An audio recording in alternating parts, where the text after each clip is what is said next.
E aí, queridos ouvintes, eu sou o Pedro. E eu sou a Gabi. E nós dois somos do Greencast. E o tema de hoje vai ser os incêndios na Austrália.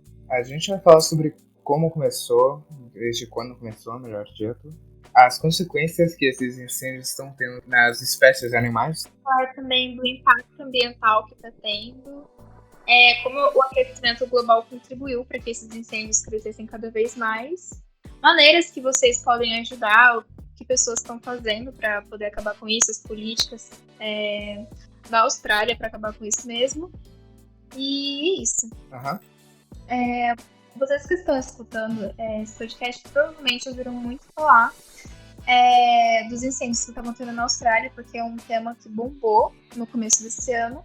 Porém, não é de agora que esses incêndios estão acontecendo. Eles estão acontecendo desde setembro do ano passado e foram crescendo cada vez mais. E como eles tomaram proporções gigantescas, como a gente vai falar mais pra frente das consequências, acabou que a mídia internacional caiu em cima e todo mundo ficou sabendo, deu atenção e tudo mais. Mas é uma coisa que já está acontecendo há um tempo. E parte do problema de não ter sido resolvido até o momento são as políticas do próprio país, mas a gente vai falar um pouco mais pra frente. Vamos começar falando sobre como eles começaram. É muito comum esses incêndios na Austrália, justamente porque o bioma do país é suscetível a ter incêndios que começam por raios e tudo mais. Então, a população já está acostumada a viver nesse tipo de ambiente, porém, os incêndios não costumam ser tão intensos como eles foram.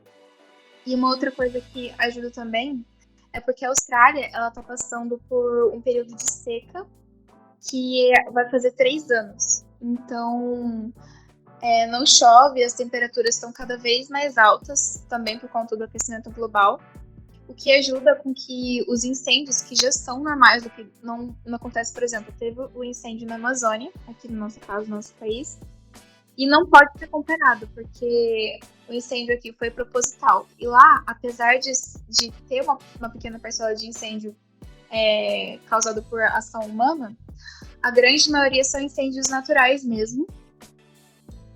Mais extremo, assim, porque não é algo que está sendo forçado devido às mãos do homem, assim, diretamente. Mas é porque está acontecendo a um ritmo que as pessoas de lá não estão conseguindo se manter para controlar os fogos. Tanto é que estão tendo até que pedir ajuda internacional para combater os fogos que eles estão tendo.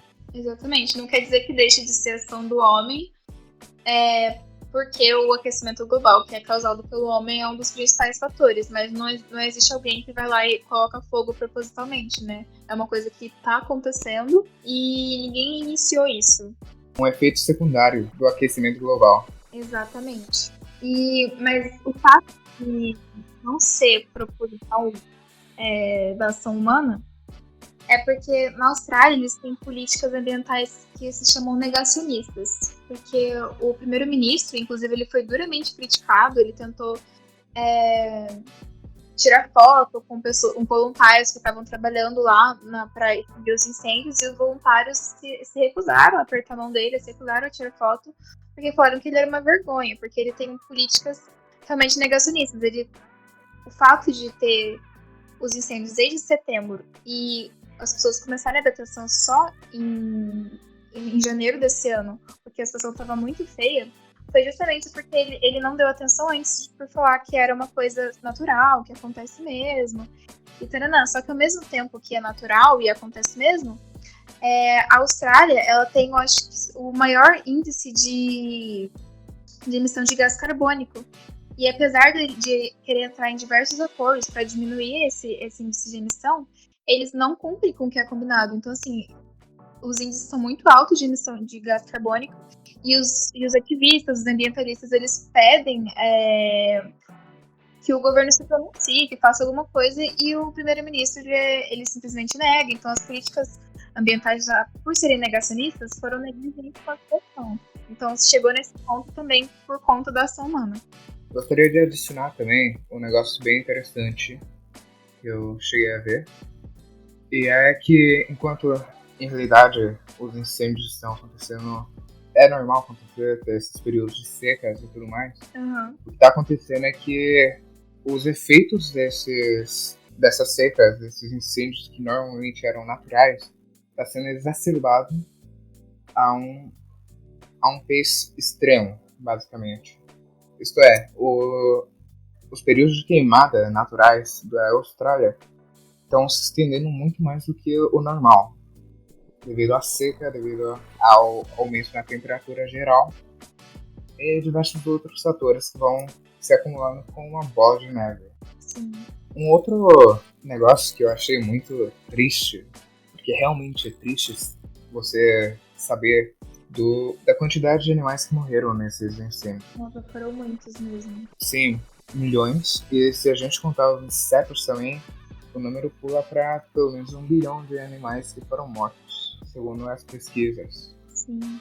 E fazem parte da ecossistema, né? Tipo, eles são necessários. Então, mesmo que consigam reflorestar o lugar de coisas queimadas e restaurar, os animais eles eram necessários para o ecossistema sobreviver. Então, vai ter uma diferença gigantesca. E os próprios animais que conseguem sobreviver, que conseguiram sobreviver, estimam que eles também vão morrer em breve, né? Tipo, morreram os animais que tipo, sobreviviam justamente porque eles estavam acostumados a viver no ambiente, no ecossistema deles, então eles não têm como se adaptar tão rápido assim a um outro tipo. E isso é extremamente preocupante, porque o número é crescente de morte. Sim. Que mesmo sem contar os insetos, meio bilhão é muita coisa de animais para morrer no mesmo lugar. Além do mais, tem também, tirando o fato também de eles terem que se adaptar a um novo ecossistema, o que causa muitos problemas. Especialmente se você tiver que introduzir um animal completamente novo a um ecossistema que pode causar problemas. Como a gente já sabe da razão pela qual as pragas são pragas, é porque são animais que não pertencem àquele ecossistema e se infiltram nele, são inseridos devido a fatores externos. Uhum. Então não tem muito uma situação onde ambos os lados conseguem ganhar, sabe? E mesmo que os animais sobrevivam, eles têm essa chance de se tornar pragas no outro habitat. Sim. O que vai impactar o balanço ambiental da região. E não só assim, a fauna e a flora, mas também a qualidade do ar em muitas cidades australianas tá horrível, né? E muita gente está pagando preço com a saúde por conta disso. Tem um índice de qualidade do ar que vai até 999, que é o pior. E o índice da Austrália estava muito perto disso. Foi o mais alto encontrado. Por exemplo, o da China, que consideram que é um ar muito poluído, se não me engano, é entre 200 e 300. E já acham muito, muito, muito alto. E o da Austrália estava perto dos 900. Então, assim, o ar que as pessoas estão respirando é horrível para a saúde delas. É péssimo. E é um perigo, né? Sim, com certeza. Tanto é que se você pesquisar na internet, dá para achar diversas imagens de cidades na Austrália com o céu completamente mudado, a cor, devido aos incêndios. Você já chegou a ver alguma dessas imagens?